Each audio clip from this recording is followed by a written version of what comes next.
ಹೊತ್ತಿಗೆನೆ ಗಮನಿಸಿದ್ರೆ ಇತ್ತ ಪವಿತ್ರ ಗೌಡ ಅಕೌಂಟ್ ನಲ್ಲಿ ಒಂದು ಪೋಸ್ಟ್ ಬರುತ್ತೆ 10 ವರ್ಷಗಳ ರಿಲೇಶನ್ಶಿಪ್ ಅಂತ ಹಾಕ್ತಾರೆ. ಅದಾದ್ಮೇಲೆ ಇದು ಬೆಂಕಿ ಹತ್ತಿಕೊಳ್ಳುತ್ತೆ. ಪವಿತ್ರ ಗೌಡ ವಿರುದ್ಧ ವಿಜಯಲಕ್ಷ್ಮಿ ಸಮರ ಸಾರಿದ್ದಾರೆ. ಕಾನೂನು ಹೋರಾಟಕ್ಕೆ ಈಗ ದರ್ಶನ್ರ ಪತ್ನಿ ವಿಜಯಲಕ್ಷ್ಮಿ ಮುಂದಾಗಿದ್ದಾರೆ. ಇದಕ್ಕೆ ಸಂಬಂಧಪಟ್ಟ ಹಾಗೇನೆ ಸೋಷಿಯಲ್ ಮೀಡಿಯಾದಲ್ಲಿ ವಿಜಯಲಕ್ಷ್ಮಿ ಅವರು ಆಕ್ರೋಶವನ್ನ ವ್ಯಕ್ತಪಡಿಸಿರೋದು. ಪವಿತ್ರ ಗೌಡ ವಿರುದ್ಧ ಆಗಿದ್ರೆ ಕೇಸ್ ದಾಖಲಿಸ್ತಾರ ವಿಜಯಲಕ್ಷ್ಮಿ, ಹಾಗಂತ ಅವರು ಆ ಪೋಸ್ಟ್ ಜೊತೆಗೆ ಉಲ್ಲೇಖ ಕೂಡ ಮಾಡಿದ್ದಾರೆ. ಪವಿತ್ರ ವಿರುದ್ಧ ವಿಜಯಲಕ್ಷ್ಮಿ ನಡೆ ಏನು ಅನ್ನೋದು ಈಗ ಕುತೂಹಲಕ್ಕೆ ಕಾರಣ ಆಗ್ತಾ ಇದೆ. ಬೇರೊಬ್ಬರ ಗಂಡನ ಫೋಟೋವನ್ನ ಪೋಸ್ಟ್ ಮಾಡೋ ಮೊದಲು ಈಕೆಗೆ ಅರಿವಿರಬೇಕಿತ್ತು. ಇದು ಅವಳ ವ್ಯಕ್ತಿತ್ವವನ್ನ ತೋರಿಸುತ್ತೆ. ತನ್ನ ವೈಯಕ್ತಿಕ ಹಿತಾಸಕ್ತಿಗಾಗಿ ಒಬ್ಬ ವಿವಾಹಿತ ಪುರುಷನ ಜೊತೆಗಿರುವ ಫೋಟೋ ಹಂಚಿಕೊಂಡಿದ್ದಾಳೆ. ಆದ್ರೆ ಇಲ್ಲಿರುವ ಫೋಟೋಗಳಿಂದ ಗೊತ್ತಾಗುತ್ತೆ ಪವಿತ್ರ ಗೌಡ ಮತ್ತು ಸಂಜಯ್ ಸಿಂಗ್ ಮಗಳು ಅಂತ. ನಾನು ಸಾಮಾನ್ಯವಾಗಿ ವೈಯಕ್ತಿಕ ವಿಷಯಗಳ ಬಗ್ಗೆ ಧ್ವನಿ ಎತ್ತಲ್ಲ. ವೈಯಕ್ತಿಕ ವಿಷಯಗಳನ್ನ ಮಾತನಾಡುವುದಕ್ಕೆ ಸಾಮಾಜಿಕ ಮಾಧ್ಯಮವನ್ನ ತೆಗೆದುಕೊಳ್ಳೋದಿಲ್ಲ. ಆದ್ರೆ ಈಗ ನನ್ನ ಕುಟುಂಬದ ಹಿತದೃಷ್ಟಿಯಿಂದ ಧ್ವನಿ ಎತ್ತುವ ಸಮಯ ಬಂದಿದೆ ಎಂದು ನಾನು ಭಾವಿಸುತ್ತೀನಿ. ಇಡೀ ಸಮಾಜಕ್ಕೆ ಬೇರೆ ರೀತಿಯ ಸಂದೇಶವನ್ನ ನೀಡಲು ಯತ್ನಿಸುವವರ ವಿರುದ್ಧ ಕಠಿಣ ಕಾನೂನು ಕ್ರಮ ಕೈಗೊಳ್ಳಬೇಕು. ಡೀಟೇಲ್ಸ್ ಕೊಡ್ತಾರೆ ಶ್ರೀಧರ್, ಲೈವ್ ನಲ್ಲಿ ಜಾಯ್ನ್ ಆಗ್ತಾ ಇದ್ದಾರೆ. ಶ್ರೀಧರ್, ಈಗ ಈ ಇಬ್ಬರ ಪರಸ್ಪರ ಪೋಸ್ಟ್ಗಳೇ ಸಾಮಾಜಿಕ ಜಾಲತಾಣಗಳಲ್ಲಿ, ಮಾಧ್ಯಮಗಳಲ್ಲಿ ಇದರ ಚರ್ಚೆಗೆ ದಾರಿ ಮಾಡಿಕೊಟ್ಟಿದ್ದು.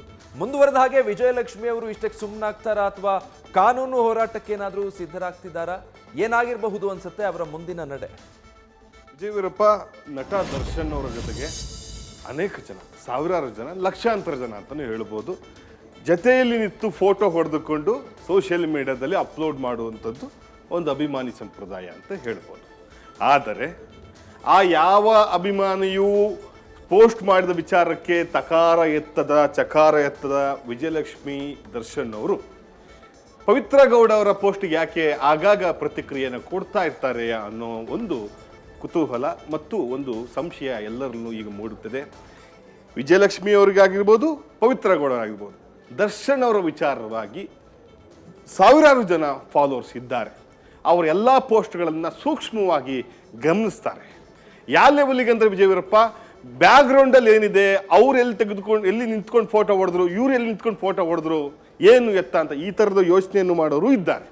ಆದರೆ ಕಳೆದ 10 ಗಂಟೆಯ ಹಿಂದೆ ನಾವು ಮತ್ತು ನಮ್ಮ ಮಗ ಅನ್ನೋ ಒಂದು ಪೋಸ್ಟ್ ಯಾವಾಗ ವಿಜಯಲಕ್ಷ್ಮಿ ಅವರು ಹಾಕ್ತಾರೆ, ಅದಾದ ನಂತರ ಕಳೆದ 11 ಗಂಟೆಯ ಹಿಂದೆ ಪವಿತ್ರ ಗೌಡ ಮತ್ತು ದರ್ಶನ್ ಅವರು ಇರುವಂಥ ಒಂದು 10 ಫೋಟೋ ಕೊಲಾಜ್ ಏನು ಪವಿತ್ರ ಗೌಡ ಅವರು ಇನ್ಸ್ಟಾಗ್ರಾಮ್ ಖಾತೆಯಲ್ಲಿ ರಿಲೀಸ್ ಮಾಡ್ತಾರೆ, ಆಗ ನೋಡಿ ಈ ವಿಚಾರಕ್ಕೆ ಮತ್ತೊಂದು ತಿರುವು ಬರುತ್ತೆ. ನಮ್ಮ ಮತ್ತು ದರ್ಶನ್ ಅವರ ಸಂಬಂಧಕ್ಕೆ 10 ವರ್ಷ ಅನ್ನೋ ಒಂದು ಅರ್ಥದಲ್ಲಿ ಏನು ಪೋಸ್ಟ್ ಮಾಡ್ತಾರೆ ಪವಿತ್ರ ಗೌಡರು, ಆ ವಿಚಾರವಾಗಿ ಕೆಂಡಾಮಂಡಲಾದಂತಹ ವಿಜಯಲಕ್ಷ್ಮಿ ದರ್ಶನ್ ಅವರ ಧರ್ಮ ಪತ್ನಿ ಈ ರೀತಿಯ ಪೋಸ್ಟ್ಗಳನ್ನು, ನನ್ನ ಕುಟುಂಬದವರ, ನನ್ನ ಗಂಡನ ಪೋಸ್ಟನ್ನು ಈ ವೈಯಕ್ತಿಕವಾಗಿ ಹಾಕುವುದು ಎಷ್ಟು ಸರಿ?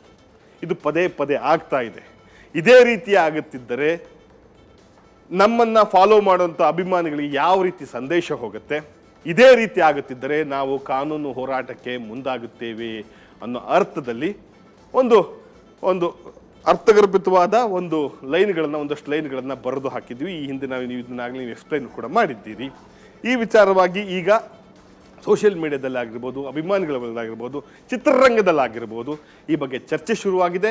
ಏನಿದು, ಏನು ಕತೆ, ಈ ಬಗ್ಗೆ ದರ್ಶನ್ ಅವ್ರು ಏನು ಹೇಳ್ತಾರೆ ಅನ್ನೋ ಪ್ರಶ್ನೆ, ಅಥವಾ ವಿಜಯಲಕ್ಷ್ಮಿ ಅವರು ಮತ್ತೊಂದು ಈ ಬಗ್ಗೆ ಕ್ಲಾರಿಟಿ ಕೊಡ್ತಾರಾ, ಪವಿತ್ರ ಗೌಡ ಅವರು ವಿಜಯಲಕ್ಷ್ಮಿ ಮಾಡಿರುವಂಥ ಆರೋಪಕ್ಕೆ ಪ್ರತ್ಯಾರೋಪ ಅಥವಾ ಸಬೂಬು ಕೊಡ್ತಾರಾ ಅನ್ನೋ ಒಂದು ಕುತೂಹಲ ಎಲ್ಲರಲ್ಲೂ ಈಗ ಎದ್ದಿದೆ ವಿಜಯ್ ವೀರಪ್ಪ. ಶ್ರೀಧರ್, ಪದೇ ಪದೇ ಈ ಪವಿತ್ರ ಗೌಡ ಅವರ ವಿಚಾರ, ಹೆಸರು ಮುನ್ನೆಲೆಗೆ ಬಂದು ಆಗಾಗ ಚರ್ಚೆ ಆಗ್ತಿರುತ್ತೆ. ದರ್ಶನ್ರ ಹೆಸರಿನ ಜೊತೆಗೆ ಅವರ ಕುಟುಂಬಕ್ಕೂ ಕೂಡ ಪರಿಚಯಸ್ಥರು, ಆಪ್ತರು ಅನ್ನೋದೆಲ್ಲ ಈ ಹಿಂದೆ ಬೇರೆ ಬೇರೆ ಸಂದರ್ಭದಲ್ಲಿ ನಾವು ಗಮನಿಸ್ತಾ ಬರ್ತಾ ಇದ್ವಿ. ಯಾಕೆ ಈ ಹೆಸರುಗಳು ಪದೇ ಪದೇ ಈಗ ಸೋಷಿಯಲ್ ಮೀಡಿಯಾದಲ್ಲಿ ಚರ್ಚೆ ಆಗೋದ್ರ ಮೂಲಕ ಅಥವಾ ಬೇರೆ ಸ್ವರೂಪದಲ್ಲಿ ವಿವಾದದ ಕೇಂದ್ರ ಬಿಂದು ಆಗ್ತಾ ಇದೆ ಅಂತ? ಹೌದು, ದರ್ಶನ್ ಅವ್ರ ಜೊತೆಗೆ ನಾವು ಆಗಲೇ ಹೇಳ್ದಂಗೆ ಸುಮಾರು ಜನ, ಎಲ್ಲ ಥರದವರು ಫೋಟೋ ಹೊಡೆದು ನಮ್ಮ ನೆಚ್ಚಿನ ನಟ ತಮ್ಮ ಇಷ್ಟ ಬಂದಿದ್ದ ಮಾತುಗಳನ್ನು ಹಾಕೋದು ಮಾಮೂಲು. ಆದರೆ ಪವಿತ್ರ ಗೌಡರು ಹಾಕುವ ಪೋಸ್ಟ್ರಲ್ಲಿ ಅಂಥದ್ದೇನು ಆಪ್ಯತೆ ಇರುತ್ತೆ, ಅಂಥದ್ದೇನು ವಿಚಾರ? ಪವಿತ್ರ ಗೌಡರು ಎಲ್ಲ ಥರದ ಕಾರ್ಯಕ್ರಮದಲ್ಲಿ, ಅವ್ರ ಮನೆ ಎಲ್ಲ ಕಾರ್ಯಕ್ರಮದಲ್ಲೂ ಅವರ ಯಾವುದೇ ಒಂದು ಹೊಸ ವೆಂಚರ್ ಆಗಲಿ, ಹೊಸ ಬಿಸ್ನೆಸ್ ಶುರು ಮಾಡಲಿ, ಹೊಸ ಥರದ ಒಂದು ಶಾಪ್ ಓಪನ್ ಮಾಡಲಿ, ಅಲ್ಲಿ ದರ್ಶನ್ ಅವರು ಇರ್ತಾರೆ, ದರ್ಶನ್ ಸಂಗಡಿಗರಿರ್ತಾರೆ. ಈ ವಿಚಾರವಾಗಿ ಯಾಕೆ ವಿಜಯಲಕ್ಷ್ಮಿ ಅವರು ಈ ವಿಚಾರವಾಗಿ ಮಾತನಾಡ್ತಿರ್ತಾರೆ ಆಗಾಗ. ಅದರಲ್ಲೂ 10 ಗಂಟೆಯ ಹಿಂದೆ ಮಾಡಿದಂಥ ವಿಜಯಲಕ್ಷ್ಮಿ ಅವರು ಪೋಸ್ಟಲ್ಲಿ ಅವರಿಗೆ ಟ್ಯಾಗ್ ಮಾಡಿದ್ದಾರೆ ಪವಿತ್ರ ಗೌಡ ಅವರಿಗೆ. ತುಂಬ ಜನ ಈ ಥರ ಮಾಡಿರ್ತಾರೆ, ಆದರೂ ಪವಿತ್ರ ಗೌಡ ಅವರಿಗೆ ಯಾಕೆ ಈ ಥರ ಟ್ಯಾಗ್ ಮಾಡ್ತಾರೆ ಅನ್ನೋ ಒಂದು ಸಂಶಯ ಈಗಾಗಲೇ ಶುರುವಾಗಿದೆ. ಈ ಬಗ್ಗೆ ಒಂದು ಕ್ಲಿಯರ್ ಪಿಕ್ಚರ್ ಬೇಕು. ಏನು ಅಸಲಿ ವಿಚಾರ, ಏನು ನಡೀತಿದೆ ಇಲ್ಲಿ, 10 ವರ್ಷದ ಸಂಬಂಧ ಅಂದರೇನು ಅನ್ನೋ ವಿಚಾರ, ಈ ಥರದೆಲ್ಲ ಒಂದಷ್ಟು ಪ್ರಶ್ನೆಗಳಿಗೆ ಎಡೆ ಮಾಡಿ ಕೊಡ್ತಾ ಇದೆ ವಿಜಯ್. ನ್ಯೂಸ್ ಫಸ್ಟ್ ನಿರ್ಭೀತಿಯಿಂದ ನಿಮ್ಮ ಪರವಾಗಿ.